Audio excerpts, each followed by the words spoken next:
이번 영상에서는 최근 중국에서 열린 판다컵 축구대회 우승컵 논란 사건을 미중 무역 전쟁과 연결시켜 하나의 시나리오로 설명드리겠습니다. 영상 보시기 전에 구독과 좋아요 팍팍 눌러주세요. 지난 5월 중국 청두에서 2019 판다컵 청소년 축구대회가 열렸습니다. 이건 무슨 대회죠? 그냥 중국 지방에서 주최하는 변방의 축구대회입니다. 여기에서 한국 청소년 축구대표팀은 5월 29일 개최국 중국을 3대0으로 격파하고 우승을 했습니다. 3전 전승으로 우승을 차지했는데요. 문제는 대표팀이 우승 세레머니를 하는 과정에서 발생했습니다. 한국 대표팀 박규현 선수가 우승컵에 발을 올리는 모습이 포착됐습니다. 이 모습이 사진으로 찍혀 중국 SNS에 퍼지면서 중국인들의 분노를 불러일으킨 것인데요. 중국의 자존심을 밟았다면서 중국 현지 언론들은 난리가 났습니다. 이게 큰 문제가 될 만한 일인가요? 보통 국제대회에서 우승하게 되면 그 대회를 지배했다는 의미로 우승컵에 발을 올려놓거나 짓밟는 세레머니를 하게 됩니다. 해외 사례를 잠시 보겠습니다.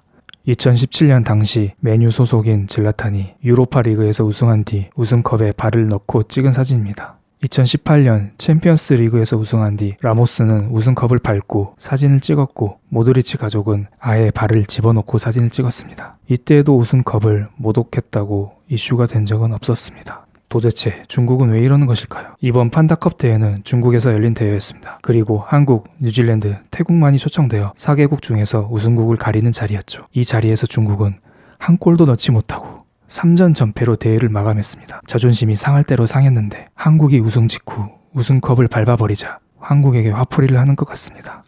이럴 거면 한국 말고 다른 약체국을 초청하지. 누가 봐도 한국이 우승할 게 뻔한 대회였는데 장난하나요? 미국에게 뺨 맞고 한국에게 화풀이 한다고 하죠. 최근 중국은 미중 무역 전쟁으로 미국으로부터 여러 가지 제재를 받아 자존심이 상할 대로 상한 상태였는데 축구까지 3전 전패하자 정신줄을 놓은 것 같습니다. 중국은 이번 기회를 통해 건수 하나 잡으려고 한 것일까요? 한국을 잡을 기회만 호시탐탐 노리고 있었는데 우리가 재수없게 걸려든 것일지도 모르겠습니다. 이에 대한 한국은 즉각 대응했습니다.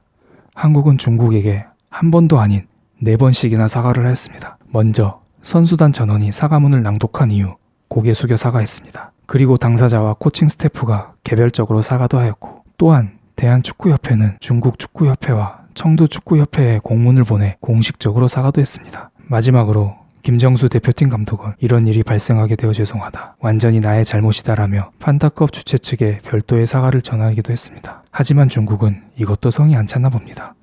결국에 우승 트로피를 박탈했습니다. 6월 2일 챔피언스 리그 결승전에서 리버풀은 손흥민의 토트넘을 2대0으로 격파하고 우승을 차지하게 됩니다. 손흥민의 토트넘이라 그냥 손흥민이 소속되어 있는 토트넘으로 정정하겠습니다. 그리고 우승 직후 돌아오는 비행기 안에서 리버풀의 주장 핸더슨이 우승컵에 발을 올린 모습이 포착됐는데요. 여기에 딴지를 건 사람은 아무도 없었습니다. 중국이 문제네요.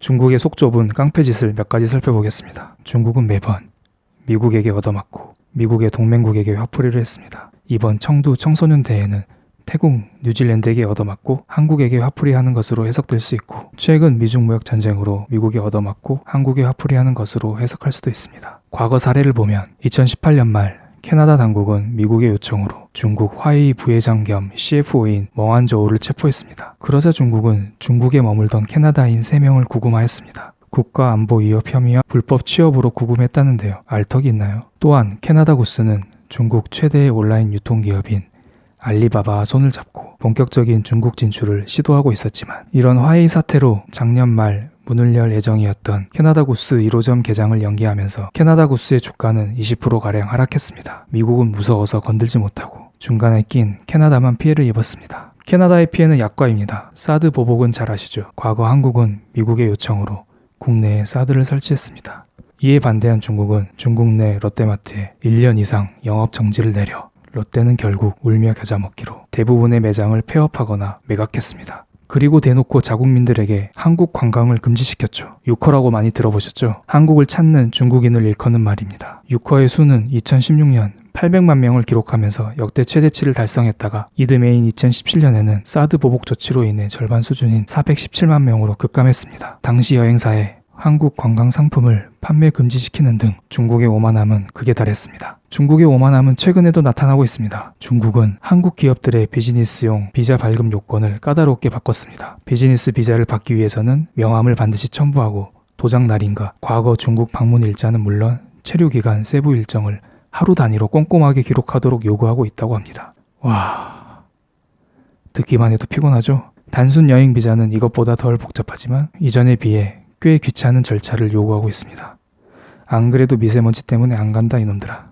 최근 미중 무역 전쟁이 격화되면서 중국을 향한 미국의 공격이 거세지고 있습니다. 단순히 미중 무역 전쟁을 넘어 미중 기술 전쟁으로 발전하고 있습니다. 중국의 화해를 누르기 위해 트럼프 대통령이 고군분투하고 있는데요. 과연 그는 중국을 누를 수 있을까요? 세계 시장에서 화웨이 및 중국이 차지하는 비중이 매우 큽니다. 실제로 중국이 망하게 된다면 미국 역시 경제 위기를 맞이하게 되겠죠. 트럼프 대통령도 이를 잘 알고 최대한 중국을 찍어 누른 뒤에 미중 무역 협상에 임할 거라 봅니다. 현실적으로 중국이 망할 가능성은 매우 적다는 이야기입니다. 트럼프 대통령의 목적은 중국이 망하기보다는 중국의 GDP를 최대한 누르는 것으로 보입니다. 이를 위해 통신 장비 세계 시장 점유율 1위, 스마트폰 세계 시장 점유율 2위인 화웨이를 살짝 눌러주고 DJI, 푸젠지나 BOE 등 중국의 여러 회사를 살짝 눌러주는 액션을 취할 거라 봅니다. 우리 입장에서도 그게 낫습니다. 만약 중국이 망해버리면 한국은 제2의 IMF가 올 거라 봅니다. 최근 중국 전문가인 내성 교수가 저와 비슷한 의견을 내놓았습니다. 당연히 제가 이분 견해를 따라한 것은 아닙니다. 관련 기사 링크를 달아드릴 테니 관심 있으신 분들은 읽어보시기 바랍니다. 중국도 이런 사실을 잘 알기 때문에